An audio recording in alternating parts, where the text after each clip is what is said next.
I say it's a concept that is present here in Africa, but I also believe it's present in all human beings if it is allowed to thrive and to prosper. This is a spirit of sharing. If I have something and I can see you are suffering, and there's something that I can give to you, which maybe is something I need, but I find that by giving this to you, I create a relationship with you. I create a better understanding between us. In Africa, where, for example, a family does not have the basic necessities of life, and they are living next to another family which actually does have a little bit more than that other family, they're quite prepared to give this family something that will help that family to start to be able to provide for themselves. I'll give you an example. If I have 5 cows, obviously I need the milk for myself, but there's a possibility that I could give a little calf to the neighbor, who then brings up that calf and is able to get their own milk from having their own cow that they've developed from the gift that I gave them. There's also a concept when building a house. When your neighbor is building their house, the whole village would come together and they help one another. There's a name to that as well. They call it ilima, where people come together, they help this one person to build their house. Then there's this feeling that we all belong together. In growing food, again, people will come together and work together to plow the fields, to help one another with seed, and therefore the whole village enjoys from sharing what each has. So it's that kind of way of living, of coexistence.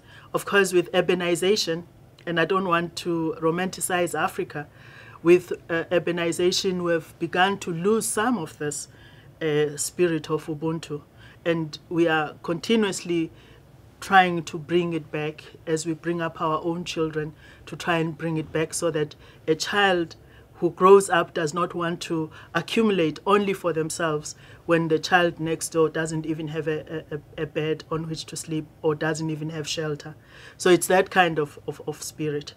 So even as we build government, we are now a democratic country in South Africa, we have encouraged everybody to participate in our governing of the country, either through participating in elections. People here in South Africa value their freedom very much. So when elections come, they participate in the elections. They choose the representatives that are going to represent them in Parliament.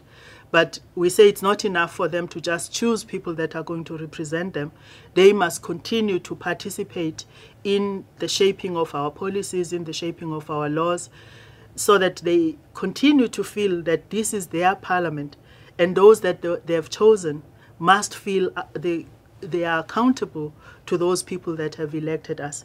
But it's also important in this spirit of Ubuntu and humaneness to actually go to and experience what the poorest in the community experience, even if it means actually visiting and living among them. We have a very good example here in our country where a former minister of land and agriculture went and spent a night in a shack, which is an informal house, just so he could know what the people who live in this kind of situation go through. And that was important in the sense that he has been given a responsibility.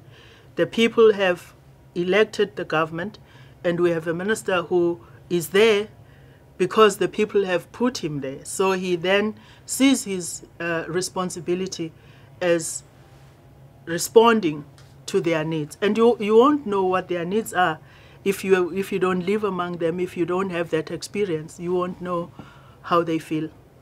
In the area of HIV and AIDS, for example, which is a huge problem in our country, we have a very high incidence of HIV and AIDS in South Africa.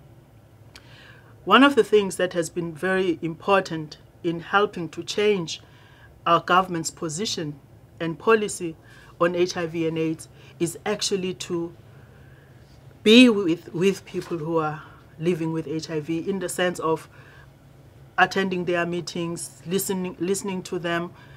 That actually changes your own position on HIV and AIDS, because you begin to feel what they feel and experience what they experience.